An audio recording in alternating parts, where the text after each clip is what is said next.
நேற்று உங்களுக்கு விவேப் இண்டிகேட்டரை பற்றி ஒரு வீடியோ போட்டிருந்தேன். ஸோ விவேப் இண்டிகேட்டரை யூஸ் பண்ணி இன்றைக்கி நான் அடுத்த ஒரு ட்ரேடை பற்றி பார்க்கலாம். 16th June. ஸோ இன்றைக்கி பார்த்தீங்கன்னா ஓப்பனிங்கே ஒரு ஸ்ட்ராங்கான ஒரு bullish candle Nifty open ஆகிருந்தது.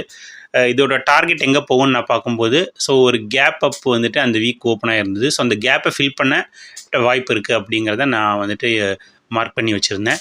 So next பார்த்தீங்கன்னா இந்த ஃபஸ்ட்டு கேண்டிலே ஸ்ட்ராங்கான புல்லிஷ் கேண்டில் இருந்ததுனால இது ரிட்ரேஸ் ஆகிட்டு திரும்பவும் விவேப்பில் சப்போர்ட் எடுக்கும்போது ட்ரேட் இனிஷியேட் பண்ணலான்னு பிளான் பண்ணேன். ஸோ அதுக்கேற்ற மாதிரியே பார்த்தீங்கன்னா மார்க்கெட் திரும்ப ரிட்ரேஸ் ஆச்சு. ரிட்ரேஸ் ஆகிட்டு அந்த ஃபேர் வேலி கேப்லேருந்து திரும்ப ரிவர்ஸ் போயிட்டு விவேப்பில் 10-20 மணிக்கு பார்த்தீங்கன்னா ஒரு சப்போர்ட் எடுத்து ஒரு ஸ்ட்ராங்கான புல்லிஷ் கேண்டில் விவேப்போட பேஸில் உருவாச்சு. ஸோ இதுதான் என்னோடய என்ட்ரி சிக்னல். இப்போ இங்கே பார்த்தீங்கன்னா இந்த ஆர்டர் பிளாக் வந்துட்டு ஒன்று க்ரியேட் ஆகிருக்கு விவேப்பில். இது வந்துட்டு ஒரு ஸ்ட்ராங்கான ஒரு பை சிக்னல்.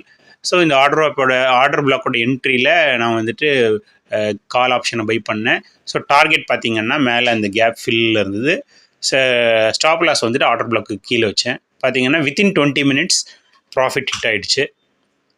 ஸோ விவேப்பை யூஸ் பண்ணி இந்த மாதிரி மார்க்கெட்டோட டைரக்ஷனையும் நம்ம கரெக்டாக ப்ரெடிக்ட் பண்ணும்போது கண்டிப்பாக நமக்கு ட்ரேட் சக்ஸஸ் ஆகிறதுக்கான வாய்ப்பு ரொம்ப அதிகமாகவே இருக்குது. இந்த வீடியோ உங்களுக்கு பிடிச்சிருக்குன்னு நினைக்கிறேன். நன்றி.